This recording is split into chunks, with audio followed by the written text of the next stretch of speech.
If you're over 50 and thinking about switching to an electric car, or someone in your family is pushing you to, stop right there. Because what the commercials don't tell you could cost you thousands of dollars, weeks of frustration, and maybe even your safety. Today we're breaking down exactly what electric cars are really like for seniors, compared to the gas cars most of us have driven our whole lives. No fluff, no sales pitch, just the truth. Here's the thing. If you've been driving for 30, 40, maybe even 50 years, you already know how a gas car works. You pull in, fill up in 5 minutes, and drive another 300 miles. You know what the sounds mean. You know what the smells mean. You know the rhythm. Electric cars break almost every single one of those rhythms. And for some seniors, that's actually a relief. For others, it becomes a real problem. By the end of this video, you'll know exactly which camp you fall into, and you'll have the information to make the right call for your situation. Let's start with the #1 question seniors ask about electric cars. And it's not about the battery, it's about the charging. And honestly, that one decision, where and how you charge, will make or break the entire experience. We'll get to exactly how that works in just a moment. But first, let's understand what we're actually comparing here. The learning curve, bigger than you think. Picture this. You've just driven home in your brand new electric vehicle. You sit in the driveway, turn it off, except there's no real off sound, no engine wind down, just silence. You open the app on your phone to check the battery level, but the app needs an update. The screen inside the car asks you to create an account before you can change the seat temperature. And your key? It's a card, a credit card. That's your key now. For some folks, this is exciting. For many seniors, this is exhausting before you've even driven a mile. The learning curve on a modern electric vehicle is real, and it's steep, not because seniors can't learn, but because the entire design philosophy assumes you are already comfortable with smartphones, apps, touchscreens, and wireless everything. Most gas cars still have physical knobs and buttons you can feel without looking. Many electric vehicles have replaced all of that with one giant screen. You adjust the fan speed on that screen. You change the mirrors on that screen. You even turn on the heated seats on that screen. If you're someone who prefers physical controls, especially if you have any arthritis in your hands or your vision isn't what it used to be, this matters enormously. It's not about being old-fashioned, it's about safety. Reaching across to tap through 3 menu screens while driving is not easier than turning a knob. Now here's the flip side, and this is important. Once you do learn an electric car, the daily driving is actually simpler. There's no gear shifting in most models. There's no clutch, obviously. The throttle response is smooth and immediate, and braking is easier because of something called regenerative braking, where the car slows itself down when you lift your foot off the accelerator. Many seniors with knee or joint pain find that far less physical work than traditional driving. So the learning curve is real, but the destination can actually be more comfortable. Fueling versus charging, the honest truth. Let's talk about the part nobody wants to admit.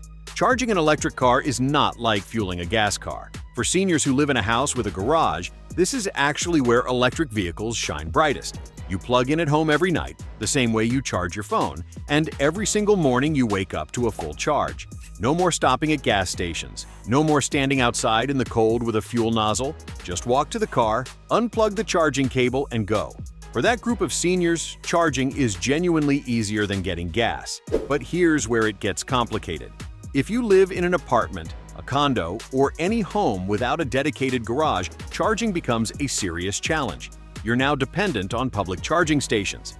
And while the network has grown, it is still not as reliable or as convenient as a gas station on every corner. Some chargers are broken. Some require a specific app to activate. Some are only fast chargers that charge by the minute and can feel confusing if you don't understand the difference between a level 2 charger and a DC fast charger. Here's the practical breakdown. A standard household outlet, what's called a level 1 charger, adds roughly 3 to 5 miles of range per hour. So if you drove 30 miles today, you need about 6 to 10 hours to replace that. For most seniors who drive under 40 miles a day, this actually works fine. A level 2 home charger, which runs on a 240-volt outlet, the same kind your dryer uses, adds around 20 to 30 miles per hour. Most people get this installed for somewhere between $500 and $1,500, depending on your home's electrical setup. And DC fast chargers, found at public stations, can add over 100 miles in roughly 30 minutes. The cost at public chargers varies. Some are free, most charge somewhere between 10 and 30 cents per kilowatt hour. The bottom line on charging: if you own your home and have a garage, electric is simpler than gas once you're set up. If you rely on public charging, it requires more planning, more patience, and a higher tolerance for technology, and it may genuinely not be the right fit right now. Maintenance. This is where electric cars win clearly. Now here's a topic that matters a lot to seniors on fixed incomes: maintenance costs. And this is where electric vehicles have a real, undeniable advantage that no car salesman needs to exaggerate, because the numbers speak for themselves. A gas car has hundreds of moving parts in the engine alone. There's a timing belt or timing chain. There are spark plugs. There's engine oil that needs changing every 5,000 to 7,500 miles. And if you miss it, you can destroy the engine. There's a coolant system, a transmission fluid, a fuel filter, an air filter, a serpentine belt. Each one of those is a maintenance item. Each one is a potential repair. Each one is money out of your pocket.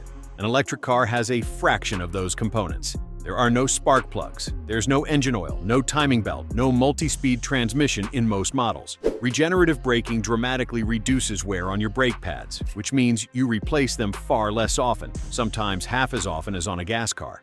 Most electric vehicle owners report spending significantly less on maintenance than they did with gas cars. According to Consumer Reports, electric vehicle owners pay roughly 40% less in maintenance costs over time compared to gas vehicle owners. That's real money saved over 5 or 10 years. The one thing to watch: the battery. The high-voltage battery pack in an electric car is expensive. We're talking often somewhere between $5,000 and $15,000 to replace. However, most manufacturers offer battery warranties of 8 years or 100,000 miles at minimum, and many batteries are lasting well beyond that. If you're buying a newer electric vehicle, this shouldn't be a near-term concern. If you're buying a used electric vehicle, check the battery health carefully. Most modern EVs show battery degradation percentage right on the display screen, or your mechanic can check it with a scan tool. Range anxiety: real problem or media myth? Let me be honest with you. Range anxiety, the fear of running out of charge before you reach your destination, but is real for some people and completely irrelevant for others. And which group you're in depends almost entirely on how you actually use your car. Studies consistently show that the average American drives fewer than 40 miles per day. Most entry-level electric vehicles today offer a range of 200 to 250 miles on a full charge. If you're driving 40 miles a day and charging at home every night, you will almost never think about range. It becomes a non-issue. But here's where it gets worse for some seniors: long road trips.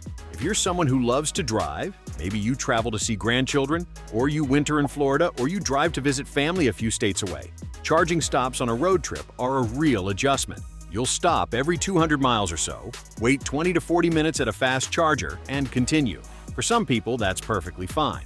You use the restroom, grab a coffee, stretch your legs.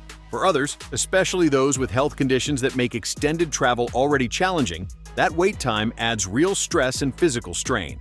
The honest advice? Think about your actual driving habits, not the worst-case scenario, your actual, regular life. If 90% of your driving is local, electric makes tremendous sense. If you're a long-distance road tripper by nature, a gas car or a hybrid might serve you far better right now. If you're finding this helpful and you want more practical, no-nonsense car advice made specifically for drivers over 50, go ahead and subscribe right now. We put out new videos every week that could save you real money and real headaches. Safety features. Electric cars lead. Here's something most car owners over 50 don't fully realize. Modern electric vehicles come loaded with safety technology that genuinely makes driving safer as we get older. And this isn't marketing language. These features have measurable effects on accident prevention. Forward collision warning and automatic emergency braking are now standard on most new electric vehicles. Lane keeping assist, blind spot monitoring, rear cross traffic alert, adaptive cruise control that automatically maintains a safe distance from the car in front of you. And because electric vehicles have extremely low centers of gravity, the heavy battery sits flat along the floor. They are significantly more stable and far less prone to rollover than comparable gas vehicles. For seniors who are concerned about reaction time, night vision, or navigating busy highways, these systems are genuinely helpful, not just nice-to-have features. The National Highway Traffic Safety Administration has consistently found that vehicles equipped with automatic emergency braking have significantly lower rear-end collision rates. Now, those same features exist on many new gas cars too, so this isn't exclusive to electric. But because electric vehicles tend to be newer designs, they often come with these safety systems more standardly included, sometimes even at lower trim levels where a comparable gas vehicle would charge extra. The cost equation, what you actually pay. This is the section that matters most if you're on a budget. Let's be honest about the numbers. Electric vehicles cost more to buy up front. The average new electric vehicle in the United States costs somewhere around $50,000, though there are models in the mid-30s to low 40s. Gas vehicles average around $48,000 for new, but there's a much wider range of affordable options going down to the mid-20s. Used electric vehicles, however, are becoming much more accessible. You can find solid, low-mileage used electric cars in the $20,000 to $30,000 range with plenty of life left in the battery. On the fuel side, electricity is almost always cheaper than gasoline per mile driven. The average American pays the equivalent of roughly $1 to $1.50 per gallon in electricity costs, depending on your local electricity rates. Gas has hovered between $3 and $4 per gallon nationally. Over 100,000 miles, that difference can add up to several $1,000s in savings. Federal tax credits currently offer up to $7,500 off the purchase of a qualifying new electric vehicle, though income limits and vehicle price caps apply. Some states offer additional rebates. If you qualify, this can meaningfully close the upfront price gap. The peak tip, the most important financial warning of this entire video, is this: do not buy an electric vehicle without confirming your home can support the charging setup you actually need. Some older homes, especially those built before 1980, may need electrical panel upgrades to support a Level 2 home charger. That upgrade can run anywhere from $1,000 to $3,000 or more. It doesn't make electric a bad choice, but not knowing about it in advance can come as a very unpleasant and expensive surprise.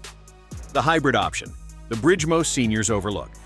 Before we wrap up, there's a third option that deserves serious attention for seniors who are genuinely on the fence, and that's a hybrid vehicle. Not a plug-in hybrid, although those exist too. A traditional hybrid like the Toyota Camry Hybrid, the Honda Accord Hybrid, or the Lexus ES300H. These vehicles use both a gasoline engine and an electric motor together. You never plug them in. You fuel them just like a regular gas car.